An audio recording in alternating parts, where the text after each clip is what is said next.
Welcome to the another new episode of r/Am I the Bad Guy? Story is posted by Angry Grandad. Am I the bad guy for yelling at my daughter for hiding her pregnancy from me? My 20-year-old daughter lives with me, male age of 47. She has a boyfriend Gary, age of 20, who currently lives with his own parents. She lost her job over COVID and has felt too sad since then to look for a new one.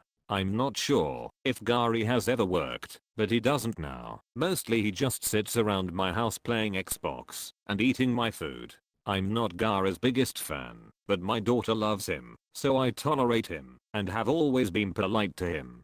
About a month ago, she went missing for a little over 3 days. While she does go out a fair bit without telling me, this was a lot longer than usual. I rang her mother and messaged Gary and any of her friends I could think of, and no one had seen her. Eventually Gary responded with a picture of a baby and say, "Hello to your grandson."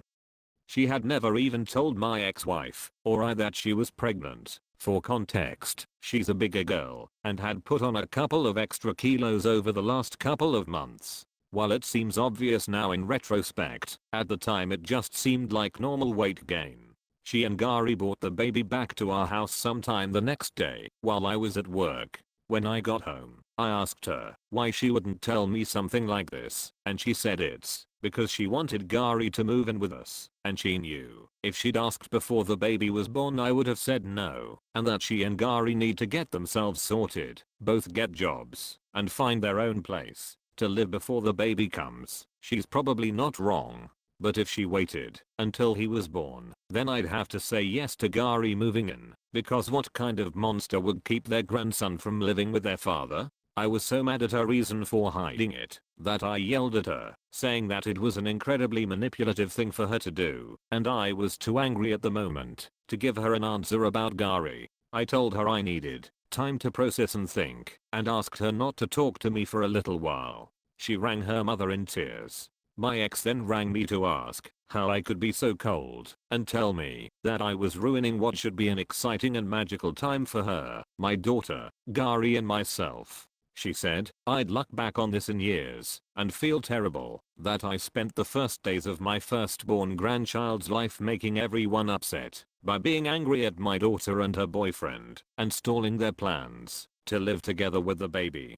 I feel like I'm justified in being angry about them intentionally trying to manipulate me, but everyone around me seems to think I don't have a valid reason for being bothered in the first place, and that I need to get over it, move on and let them live together. Am I the bad guy?" People have given some suggestion to OP on this post. Let's see.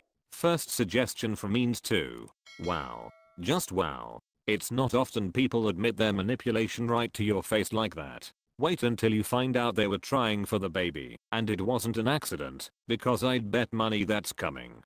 Can they move in with mom? Sounds like she's just itching to have them. Or move into Gary's parents' house. Not the bad guy. Having that news all dropped on you at once is huge. If there's no other place for your daughter to go, I do hope you let her stay, though, for the baby's sake. But I'd tell her no overnights with Gary. If she wants to be a happy family with him, they should have gotten jobs years ago, but at the very least Gary needs to get his act together now and get one they can rent their own happy family home eventually. Next suggestion from Dessert Song La La. Not the bad guy. Are they immature or have a developmental disability? Serious?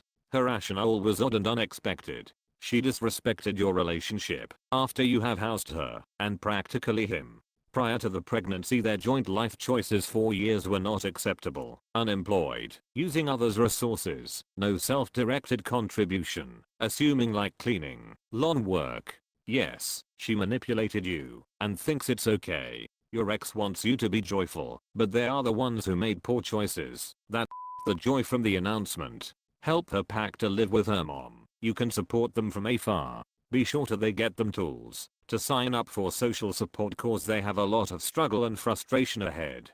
Best to you. Next suggestion from To Whom It May Concern. Not the bad guy. Don't let him move in. Allow visitation. This will allow him to see his kid, but light a fire under their to get out of your house. No overnights. If you let him move in you're screwed. She will be pregnant again in a year and they will never leave. Maybe your ex-wife can take them in. She seems pretty excited about their terrible decision for some reason. Next suggestion from I'm here. Not the bad guy flipping heck. Incredibly manipulative of the pair of them. They should have been honest from the onset. Gary should have started looking for a job prior to the baby's birth. He doesn't have to move in. He can search for a job and visit. Once he's got a job they can move in together. Next suggestion from Mundane Planet. Not the bad guy. In all honesty, I can see where your daughter gets the disgustingly manipulative element from. The moment she got pushed back, she ran crying like a child to mommy, who proceeded to sprinkle on the "it's magical" sentimental crap, hardcore to validate your daughter's clear planned and tactical approach to wedging her boyfriend into your household. Like, people can say, miracle of life all they like, but it doesn't make it seem any less like a cold-blooded act to get what she wanted. She brought a kid into this world with no firm foundation, and the full realization that she was going to thrust that kid into your lap like a playing piece on a board.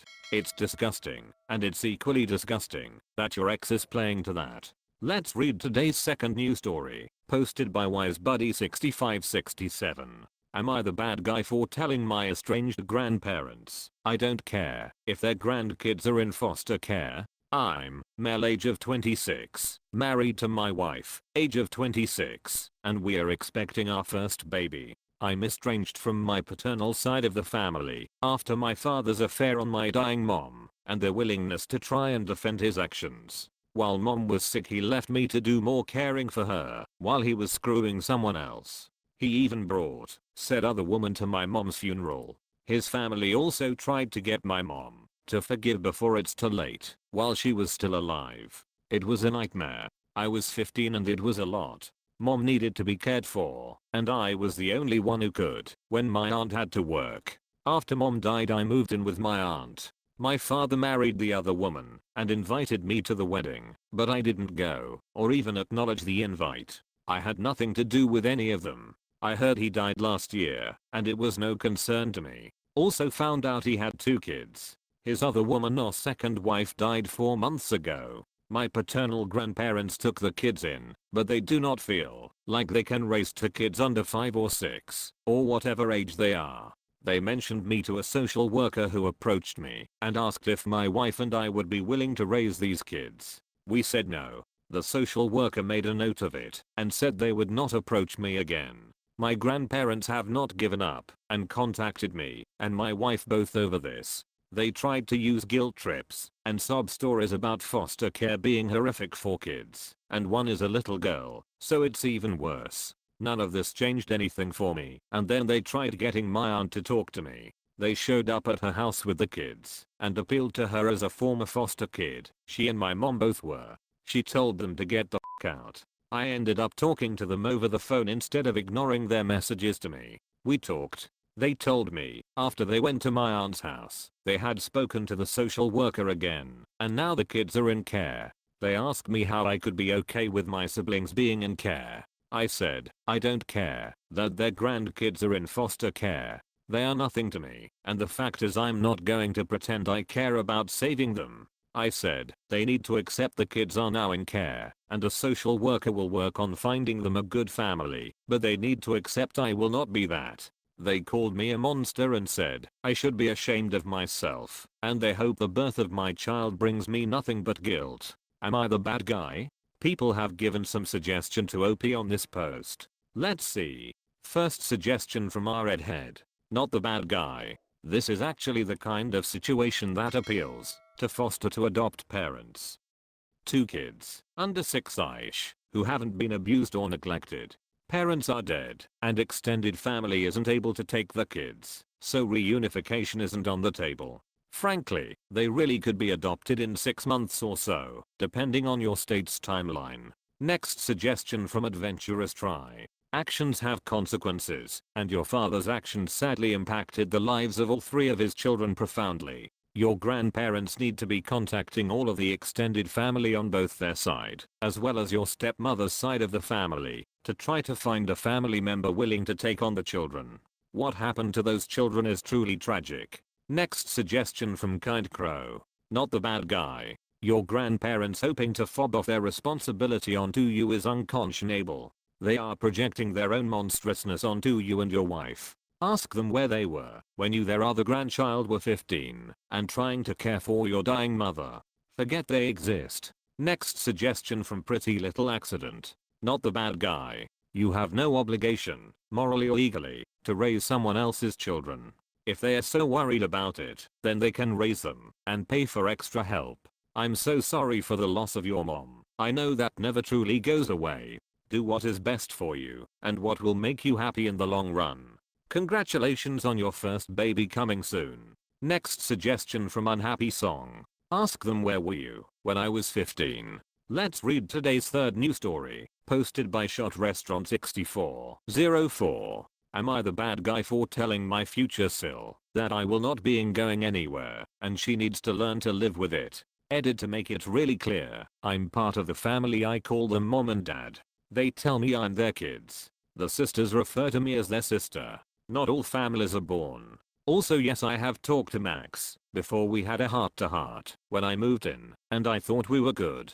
We have been fine all this time until this happened. So background, I dated Max in high school for around a year. My family life was awful and his parents really helped me in that time. After the breakup, they didn't cut me off, even though I know it caused some issues with Max. When I was kicked out at 17, they took me in. Long story short, I see them as my parents and they see me as their kid. I'm close to their daughters and have been going to family events for a few years now. Max is getting married to Cindy. I have met her a few times and before this, I thought she was fine. Yesterday I was getting some mac and cheese at the youngest birthday celebration when Cindy came over asking what I'm doing. I told her getting mac and cheese and she got angry. She went on a huge tangent about trying to win back Max and how I'm not part of the family. That I should get my own family since I'm not needed anymore. I told her I'm not going anywhere and she needs to live with it. I have been part of this family for 10 years at this point. She ran off after that. I'm getting texts from Max that I'm a huge jerk and I need to apologize. The rest are staying neutral and the youngest is annoyed at Cindy. So update 1. I called them and explained my side of the story. They were surprised since they got a different story. I don't want to lose my family. I asked them to adopt me as an adult if they wish. They said yes. This conversation topic has happened before. I'm also going to reach out to Cindy and Max and explain really clearly I'm not a threat to their relationship. People have given some suggestion to OP on this post. Let's see. First suggestion from Peanut Buttercups. Info. After the breakup they didn't cut me off, even though I know it caused some issues with Max. What kind of issues? Are those issues resolved? Do you spend a lot of time Max? It sounded more like you spend time with his siblings than him. Next suggestion from Kitten Mittens. After the breakup they didn't cut me off, even though I know it caused some issues with Max. Yes, you are the bad guy, and so are his parents. I say, this is someone who was brought up in foster care, and I'm still close to my foster family. Imagine having your high school ex commander your entire family, and having to endure her in your life as a sibling forever after. Max's wife to be is not your future Sil. She is your ex's fiancée, who got all of her information from him, and is no doubt, rightfully, offended by your entitlement in pirating his family from him, and then acting like you are more important than their birth son. Max is clearly uncomfortable with the dynamic his actual family took and continues to take. You need to back off. Next suggestion from Zibzobnon. Yes, you are the bad guy. Date a girl for a year in high school, and she is family for life, whether you like it or not lol. That's for Max. Next suggestion from the amazing username. Info. Are you okay with alienating Max from his family? Next suggestion from wandering_aimlessly. Yes, you are the bad guy, because she's not your future Sil. She's the future wife of your ex. Thank you.